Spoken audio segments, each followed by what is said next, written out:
नीति शतक में कवि अपने जीवन के अनुभवों को हमें बता रहा है, उस पर आधारित ज्ञान हमारे साथ बांट रहा है। कवि का स्पष्ट मानना है कि नास्ति उद्यम समूह बंधु, उद्योग के समान, परिश्रम के समान कोई बंधु नहीं है। पर फिर भी संसार में जो कुछ घटित होता है उसको देखकर कई बार कवि का हृदय भी विगलित हो जाता है, दुखी हो जाता है। कवि स्वाभाविक रूप से अत्यधिक संवेदनशील होते हैं, तो संसार में जब अच्छे व्यक्तियों को दुखी होते हुए देखते हैं, जब वो कई बार ऐसे कार्य होते हुए देखते हैं कि व्यक्ति पर्याप्त परिश्रम कर रहा है, योग्य है, गुणी है, तब भी उसे सफलता नहीं मिल रही, जो बुरे व्यक्ति हैं, जो दुष्ट हैं, दुर्जन हैं, वे सुख पा रहे हैं, सज्जनों को दुख मिल रहा है, इन सब चीज़ों को देखकर कई बार विश्वास नष्ट होने लगता है कि कर्म ही सब कुछ कर सकते हैं। कवि को लगने लगता है कि भाग्य ही प्रबल है। हाँ, यद्यपि वो आगे चलकर इसको कह देता है कि भाग्य क्या है, कर्मों का जो एकत्र फल है वही भाग्य है, उसी को प्रारब्ध कहते हैं। जो पहले हमने कर्म किए हैं और उनका जो फल भोगने से बच गया है, वही तो हमारा भाग्य बनकर हमारे साथ आता है। तो वास्तव में तो कर्म ही फल देते हैं, लेकिन पुराने जन्म में हमने क्या किया, पहले हमने क्या किया, हम उसको भूल चुके हैं। तो इस जन्म में जब हमें अकारण दुख मिलता है, जब अच्छे कर्म करने पर भी हमें सुख की प्राप्ति नहीं होती, तो व्यक्ति को हताशा होने लगती है। उसी विषय में कवि कह रहा है कि भाग्य ही प्रबल है, सारे गुण, सारी योग्यता, सारा परिश्रम व्यर्थ है। यद्यपि बाद में कवि इस बात को भी स्पष्ट कर देता है कि नहीं, कर्म ही महत्वपूर्ण है और कर्म ही भाग्य को बनाने वाले हैं। तो पहले वो जो जगत में दिखाई देने वाला सत्य है जो हमें भ्रमित कर देता है, उसके विषय में कवि कुछ श्लोकों में वर्णन कर रहा है। तो कवि कहता है, नेता यस बृहस्पति प्रहरणम वज्रम सुरा सैनिका स्वर्गो दुर्गम अनुग्रह किल हरे रैरावतो वारणः इति ऐश्वर्य बलान्वितो अपि बलभित भग्नः परैः संगरे तत् व्यक्तम ननु दैवमेव शरणम धिक धिक वृथा पौरुषम। नेता, नेतृत्वकर्ता, यस्य जिसका, बृहस्पति, स्वयं बृहस्पति, देवगुरु बृहस्पति, जिनका नेता बृहस्पति है। बृहस्पति से ज्यादा बुद्धिमान कौन होगा। प्रहरणम वज्रम, और शस्त्र जो है, प्रहार करने का साधन वज्र है। वज्र इतना शक्तिशाली शस्त्र है। सुरा सैनिका, और देवता जिनके पास अद्भुत शक्तियां हैं, वो देवता जिसके सैनिक हैं, जिसकी ओर से लड़ने वाले सैनिक हैं। स्वर्गो दुर्गम, स्वर्ग जिसका दुर्ग है, किला है, जहां का रास्ता ही लोगों को पता नहीं है। अनुग्रह किल हरे, और हरि विष्णु का अनुग्रह है, जिस पर कृपा है। विष्णु की कृपा से क्या नहीं मिल जाता है, ऐसे भगवान विष्णु की जिस पर कृपा है। ऐरावतो वारणः, ऐरावत जैसा शक्तिशाली जिसका हाथी है। इति ऐश्वर्य बलान्वितो अपि, इति इस प्रकार के ऐश्वर्य और बल से अन्वित भी, अन्वित युक्त, अपि भी, इस प्रकार के ऐश्वर्य और बल से संपन्न होने पर भी, बलभित, बल नामक असुर का नाश करने वाला, जो स्वयं भी कम शक्तिशाली नहीं है, जिसने बल जैसे असुर का नाश किया है। भग्न, पराजित हो गया, परई, शत्रुओं के द्वारा, संगरे, युद्ध में। ऐसा बलभित इंद्र भी युद्ध में शत्रुओं से पराजित हो गया। तद व्यक्तम, तो स्पष्ट है, ननु निश्चय ही, दैवमेव शरणम, दैवमेव भाग्य ही शरणम, शरण है, भाग्य ही शरण है। धिक धिक वृथा पौरुषम, धिक धिक, धिक्कार है, धिक्कार है। वृथा, व्यर्थ के, पौरुषम, पुरुषार्थ को, व्यर्थ के पुरुषार्थ को धिक्कार है। तो इंद्र जिसके पास बृहस्पति जैसा नेता है, नेतृत्व करता है, इतना बुद्धिमान, जिसके पास वज्र जैसा शस्त्र है, जिसने पर्वतों के भी पंख काट डाले थे, जिसने बड़े बड़े असुरों का संहार कर दिया था, और दिव्य शक्तियों से संपन्न देवता जिसके सैनिक हैं, स्वर्ग जैसा जिसका किला है, जहां तक पहुंचना ही असंभव जैसा है, और भगवान विष्णु जिनकी कृपा से क्या नहीं हो सकता, उनकी जिस पर हमेशा कृपा बनी रहती है, ऐरावत जैसा दिव्य हाथी जिसके पास है, और जो खुद इतना शक्तिशाली है कि उसने बल जैसे असुर का विनाश किया था, वो इंद्र भी दुर्भाग्य के कारण शत्रुओं से परास्त हो जाता है। तो पुरुषार्थ की कहाँ कमी है और साधनों की भी कहाँ कमी है, लेकिन तभी वो परास्त हो जाता है। तब ये मानना पड़ता है कि भाग्य ही प्रबल है और उसी की शरण में जाएं, बेकार में पुरुषार्थ को धिक्कार है। यहाँ पर इंद्र के लिए बलभित विशेषण का प्रयोग हुआ है, जो वेद में संकेतित है कि बल नामक असुर का इंद्र ने विनाश किया था। वेदों में, ऋग्वेद में इसका वर्णन आता है। और बृहस्पति को देवगुरु माना जाता है, अत्यंत बुद्धिमान माना जाता है। वज्र के बारे में ये मान्यता है कि महर्षि दधीचि की अस्थियों से बना हुआ है। उन्होंने देवताओं के लिए अपनी अस्थियां दान में दी थी, प्राणोत्सर्ग कर दिया था, और उनकी अस्थियों से बना हुआ ये वज्र अत्यंत तीक्ष्ण है, अत्यंत शक्तिशाली है। ऐरावत हाथी समुद्र से निकले हुए 14 रत्नों में से एक है, जो इंद्र को मिल गया था। तो इंद्र के द्वारा ये बताया है कि उसके पास न तो साधनों की कमी है, न उस पर ईश्वरीय कृपा की कमी है, न उसमें खुद में बल की कमी है, न पुरुषार्थ की कमी है, पर फिर भी वो दैत्यों से पराजित हो जाता है। तो भाग्य को ही प्रबल मानना पड़ेगा और भाग्य की ही शरण में जाना होगा, पुरुषार्थ को धिक्कार है। तो जिसका नेता बृहस्पति है, शस्त्र वज्र है, देवता सैनिक है, किला स्वर्ग है, भगवान विष्णु की कृपा है, हाथी ऐरावत है, इस प्रकार के अद्भुत बल से और ऐश्वर्य से संपन्न और स्वयं बल नामक असुर का विनाश करने वाला इंद्र भी युद्ध में दूसरों के द्वारा पराजित कर दिया जाता है, शत्रु द्वारा पराजित कर दिया जाता है। तो स्पष्ट है कि भाग्य ही शरण लेने योग्य है, बेकार के पुरुषार्थ को धिक्कार है। तो यहाँ कवि ने उदाहरण देकर स्पष्ट किया है कि संसार में अक्सर ऐसा दिखाई देता है कि पुरुषार्थ बेकार है और भाग्य ही प्रबल है। लेकिन हम गहराई में जाएंगे, हम समझने की चेष्टा करेंगे तो स्पष्ट है कि भाग्य भी क्या है, हमारे पहले किए गए कर्मों का फल ही तो है। भाग्य भी तो कर्मों से ही बनता है। तो वस्तुतः गंभीरता से देखने पर तो समझ में आता है कि पुरुषार्थ ही सर्वोपरि है, कर्म ही सर्वोपरि है। पर यहाँ कवि जो हमें दिखाई देता है, सामान्य जन जिसको समझते हैं, उस सच्चाई को बताते हुए कहता है कि भाग्य ही सर्वोपरि है। यहाँ अर्थांतर न्यास अलंकार है और शार्दूल विक्रीडित छंद है। फिर कवि कहता है कि सारे फल कर्मों के अधीन होते हैं और इसलिए सोच समझकर काम करना चाहिए, क्योंकि आज जो हमने कर्म किया है उसका फल आज मिले, कल मिले या फिर अगले जन्म में मिलेगा अवश्य, और सारे फल कर्मों के अधीन हैं। तो अगर हमें अच्छा फल चाहिए तो हमें अच्छे कर्म करने पड़ेंगे, सोच समझकर कर्म करने पड़ेंगे। कर्मायत्तं फलं पुंसां बुद्धि कर्मानुसारिणी तथापि सुधिया भाव्यं सुविचार्य एव कुर्वता। कर्मायत्तं, कर्म के आयत्तम अधीन, कर्म के अधीन, फलम फल, पुंसाम पुरुष का फल कर्म के अधीन होता है, और बुद्धि कर्मानुसारिणी, बुद्धि कर्मानुसारिणी कर्म का अनुसरण करने वाली होती, कर्म के अनुसार चलने वाली होती है। तथापि फिर भी सुधिया बुद्धिमान व्यक्ति के द्वारा भाव्यम किया जाना चाहिए, सुविचार्य एव अच्छी प्रकार विचार करके ही, कुर्वता करने वाले, तथापि फिर भी कार्य को करने वाले बुद्धिमान व्यक्ति के द्वारा सोच समझकर ही कार्य किया जाना चाहिए। अच्छी तरह सोचकर ही इसका क्या परिणाम हो सकता है ये विचार करके ही कार्य करना चाहिए।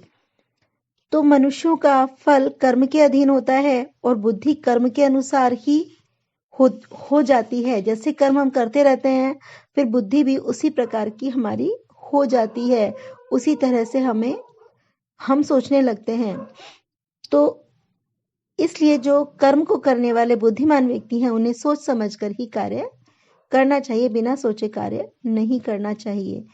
तो यहाँ पर कर्म के बारे में बताया है कि सारे फल कर्म के अधीन होते, बिना कर्म के कोई फल नहीं मिलता। अगर हमें बुरा फल मिल रहा है तो निश्चित रूप से हमने कभी न कभी बुरा कर्म किया होगा। अच्छा फल मिल रहा है तो जरूर हमने कोई अच्छा कर्म किया होगा। तो सोच समझ कर ही कर्म करें। हम बुरा कर्म करते रहते हैं तो हम बुरे फल के लिए हमें तैयार रहना चाहिए, और यदि हमें अच्छा फल चाहिए तो हमें अच्छा कर्म करना चाहिए। यहाँ पर अनुष्टुप छंद है। अब अगले श्लोक में भाग्य की विडंबना के बारे में बताते हैं कि यदि हमारे प्रारब्ध खराब हैं, यदि हमारा भाग्य खराब है, तो हम कुछ भी कर लें, जो हमें दुष्परिणाम मिलना है वो मिलकर ही रहता है। भाग्यहीन जहां जाता है विपत्ति उसके पीछे पीछे चली जाती है। तो यद्यपि ये भाग्यहीनता भी कर्मों का ही फल है, पर कवि यहाँ पर एक उदाहरण देकर बताता है कि जब दुर्भाग्य हमारा पीछा करता है तो कहीं हमारा पीछा नहीं छोड़ता, सर्वत्र वो पहुंच जाता है, और जो दुष्परिणाम हमें मिलना है दुर्भाग्य के कारण वो मिलकर ही रहता है। जो भावी है, जो अवश्यम भावी है, होने वाला है, उसे रोक नहीं सकते हम। तो कर्मों का फल हमें ढूंढ ही लेता है, हमें मिल ही जाता है। जो हमारा दुर्भाग्य है वो हमारे पास पहुंच ही जाता है।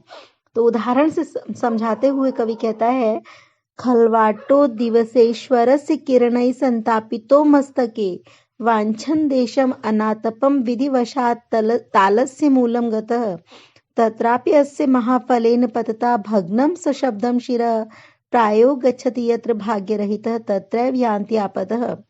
खलवाटो गंजा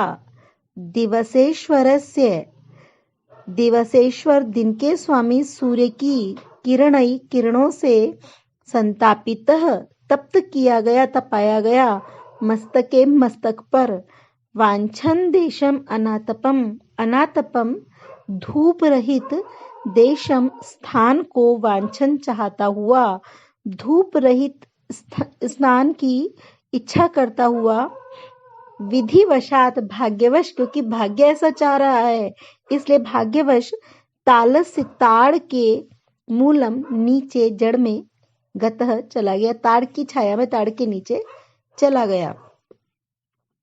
तत्र अपि वहां भी अस्य इसका महाफलेन बहुत भारी बड़े फल से पतता गिरते हुए बड़े फल से भग्नम फट गया, सशब्दम तेज आवाज के साथ सिर। वहां भी गिरते हुए भारी फल से उसका सिर आवाज के साथ फट गया। तो प्रायः अक्सर गच्छति जाता है, यत्र जहां भाग्य रहित भाग्यहीन तत्रैव यान्ति आपदः, तत्रैव वहीं यान्ति चली जाती हैं आपदः आपत्तियां। अक्सर भाग्यहीन जहां जाता है वहां आपत्तियां चली जाती हैं। उदाहरण देकर, एक गंजे का उदाहरण देकर कवि बताता है कि धूप में गंजे व्यक्ति का मस्तक तपने लगा, क्योंकि उसके सिर पर रक्षा के लिए बाल नहीं है, तो धूप सीधी उसके मस्तक पर पड़ रही है। तो उस धूप से बचाव करने के लिए वो दुर्भाग्य से ताड़ के वृक्ष के नीचे चला गया, उसकी छाया में चला गया। उसका दुर्भाग्य ही उसे वहां ले गया। अभी तो धूप ही पड़ रही थी मस्तक पर, लेकिन अब वहां क्या होता है कि वहां ताड़ का फल, इतना बड़ा फल, अचानक टूटकर उसके सिर पर गिर जाता है और उसका सिर तेज आवाज के साथ फट जाता है। तो अभी तक तो सिर्फ धूप से तप ही रहा था, अब तो वो सिर फट ही जाता है।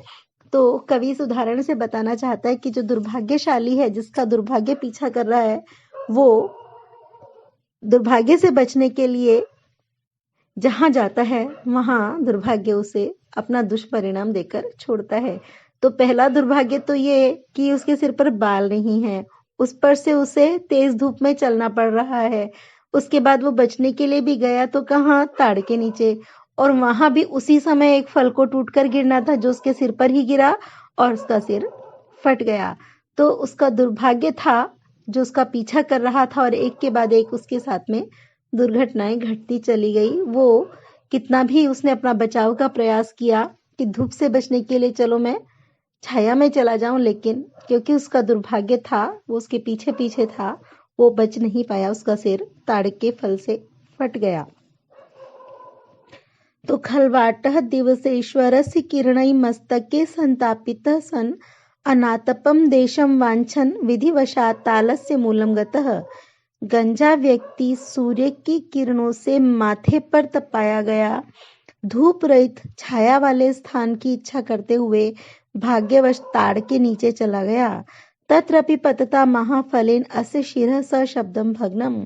वहां भी गिरते हुए विशाल फल से इसका मस्तक आवाज के साथ फट गया। प्रायो यत्र भाग्य रहित गच्छति तत्रैव आपदः यान्ति। अक्सर जहां अभागा जाता है वहां विपत्तियां चली जाती हैं, उसके पीछे पीछे चली जाती हैं। तो यदि हमने बुरे कर्म किए हैं तो दुर्भाग्य हमारा उत्पन्न होगा और वो दुर्भाग्य हमारा पीछा नहीं छोड़ता, क्योंकि कर्म फल मनुष्य को ढूंढ ही लेता है। तो जो अभागा है, जो दुर्भाग्यशाली हो, कितना भी बच ले, कितना भी भाग ले, उसका दुर्भाग्य उसके पीछे पीछे आता है और उसे जो दुष्परिणाम मिलना है वो मिलकर ही रहता है। तो उदाहरण से कवि ने इसको स्पष्ट कर दिया है। अर्थांतर न्यास अलंकार है और शार्दूल विक्रीडित छंद है। नीचे की पंक्ति बहुप्रचलित है, सूक्ति वाक्य की तरह प्रयोग की जाती है। सूक्ति से मतलब कि एक अच्छी बात कही गई, जरूरी नहीं है कि उसमें कोई बहुत सुखद बात हो, लेकिन जो अक्सर हमें दिखाई देता है वो बात जो अक्सर घटित हो सकती है वो बात सूक्ति कही जाती है कि बहुत अच्छी बात कही। अच्छे से मतलब बढ़िया बोला, जो सत्य है उसको बोला। तो जहां अक्सर अभागा जाता है वहां आपत्तियां चली जाती हैं, सूक्ति है। अर्थांतर न्यास अलंकार और शार्दूल विक्रीडित छंद है। अब फिर वही भाग्य की बलवत्ता के बारे में ही कवि बताता है कि कुछ संसार में ऐसा कुछ देखने को मिलता है जिससे ये विश्वास हो जाता है कि भाग्य ही प्रबल है। कुछ चीजें हैं जो दुखी करती हैं और उन चीजों को देखकर, उन घटनाओं को देखकर लगता है कि नहीं नहीं, भाग्य ही महत्वपूर्ण है, भाग्य ही प्रबल है और सब व्यर्थ है। तो क्या है जिसको देखकर भाग्य की बलवत्ता पर विश्वास होता है, उनके बारे में बता रहा है कवि। शशि दिवाकरयोर ग्रह पीड़नम गज भुजंगमयोरपि बंधनम मतिमताम च विलोक्य दरिद्रताम विधि रहो बलवान इति में मति। शशि दिवाकर अयो, शशि चंद्रमा और दिवाकर सूर्य, चंद्रमा और सूर्य का ग्रह पीड़नम ग्रहों के द्वारा पीड़ित किया जाना, राहु केतु द्वारा पीड़ित किया जाना, उनका ग्रहण होना।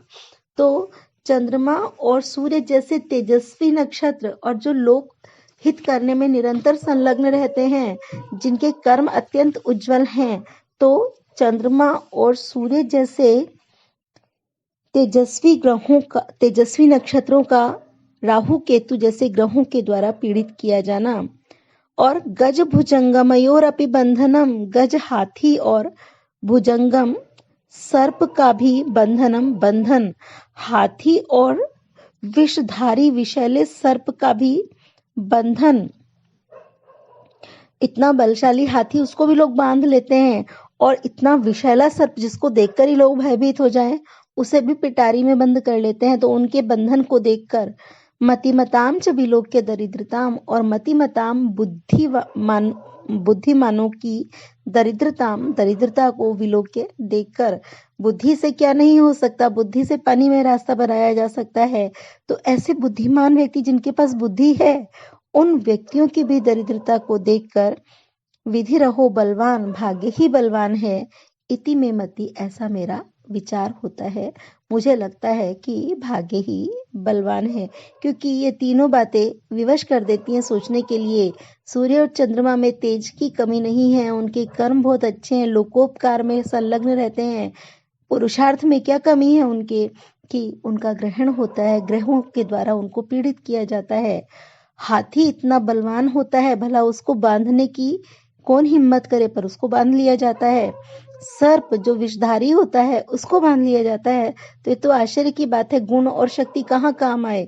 और बुद्धिमान, बुद्धि से बड़ा बल कोई नहीं है ऐसा माना जाता है। बुद्धिमान व्यक्ति दरिद्र रह जाते हैं, बुद्धि के बल पर भी वो धन अर्जित नहीं कर पाते। तो ये सब देखकर तो ये मानना पड़ता है कि भाग्य ही प्रबल है, गुणों से या शक्ति से या तेजस्विता से कुछ नहीं होता, सब ऐसे ही हैं, सबसे प्रबल भाग्य है। तो शशि दिवाकरयो ग्रह पीड़नम गज भुजंगमयो अपि बंधनम मतिमताम च दरिद्रताम विलोक्य अहो विधि बलवान इति में मति। सूर्य और चंद्रमा का ग्रहों के द्वारा पीड़ित किया जाना, हाथी और सर्प का भी बंधन में पड़ जाना और बुद्धिमानों की दरिद्रता को देखकर अहो भाग्य ही बलवान है, ऐसा मेरा विचार बनता है। तो कवि संसार में जो कुछ देखता है उसके बारे में कह रहा है। ये सब देखकर मुझे लगता है कि नहीं, भाग्य ही प्रबल है और सब शक्ति, गुण, तेज सब बेकार है। तो यहाँ समुच्चय अलंकार है, अर्थांतर न्यास अलंकार है और द्रुत विलंबित छंद है।